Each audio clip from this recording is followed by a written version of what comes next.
दोस्तों, अनुपमा के आज के एपिसोड में देखा कि अनुपमा पाखी को शांत करने की कोशिश करती है और वह उसे भरोसा दिलाती है कि ईशानी सुरक्षित और खतरे से बाहर है। हालांकि पाखी टूट जाती है, खुद को नाकामयाब कहती है। जब अनुपमा पूछती है कि असल में क्या हुआ था, तो पाखी कबूल करती है कि वरुण ईशानी का परेशान और धमका रहा था। ईशानी मानती है कि अगर उसे वरुण की असली इरादे पहले पता होते तो वह उससे कभी प्यार नहीं करती। जब वरुण ईशानी के साथ सही से व्यवहार करता है तो पाखी बीच बीच बचाव करती है और उसे थप्पड़ मारती है, चेतावनी देती है कि वह दूर रहे और वरना रैगिंग की शिकायत का सामना करेगा।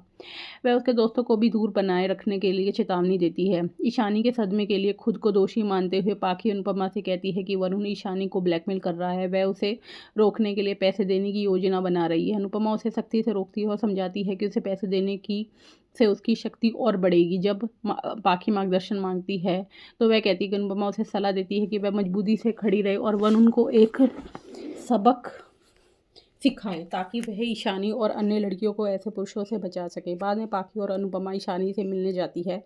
परेशान और अपराध बोध से ग्रस्त ईशानी पूछती है कि अनुपमा ने उसे क्यों बचाया। अनुपमा उसे दिलासा देती है और कहती है कि प्यार भले ही कमज़ोर कर दे, लेकिन उसे अपना सामान नहीं खोना चाहिए। ईशानी वरुण पर भरोसा करने पर अफसोस जताती है और अनुपमा उसे हिम्मत से उसका सामना करने के लिए प्रोत्साहित करती है और वादा करती है कि वे दोनों मिलकर उसे सबक सिखाएंगे। इस बीच अनुपमा, लीला, हंसमुख और पाखी ईशाना का मूड हल्का करने के लिए उसे फूल चुनने में बिजी कर देते हैं। हालांकि ईशानी कल्पना करने लगती है कि इसे शर्मनाक तस्वीर के कारण समाज उसे कैसे देखेगा। जब कुछ लड़के उसे घूरते हैं तो वह घबरा जाती है और छिपने के लिए भाग जाती है। अनुपमा उसे ढूंढती है, उसे सलाह देती है कि वह डर या प्यार को अपनी आंखों में ना आने दे और उसे वापस लड़ने के को और अपनी गरिमा वापस पाने का विनती करती है और उसे बातों से प्रेरित होकर लीला, हंसमुख और पाखी उसे इमोशनल सहारा देते हैं। अभिभूत होकर ईशानी आखिरकार कबूल करती है कि राजा निर्दोष है और उसने उस पर झूठा आरोप लगाया था। अनुपमा और पाखी दोनों ही उसके इस खुलासे से गहरे सदमे में हैं। उधर ये राही परेशान हो जाती है जब प्रेम उसके कॉल और मैसेज को नज़रअंदाज कर देता है। सच्चाई जानने के लिए वह उससे भिड़ने का फैसला करता है। उसे जल्द ही पता चलता है कि ईशानी वापस आ गई और वह शाह के घर रह जाती है। जब प्रेम आखिरकार घर आता है तो राही उस पर भड़क उठती है।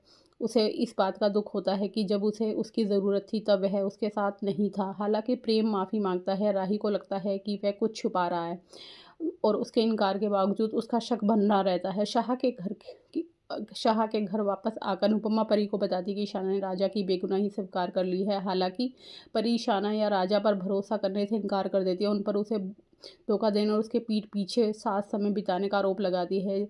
उसकी जिद इनकार से अनुपमा अपने आसपास के बिगड़ते रिश्तों को लेकर परेशान हो जाती है।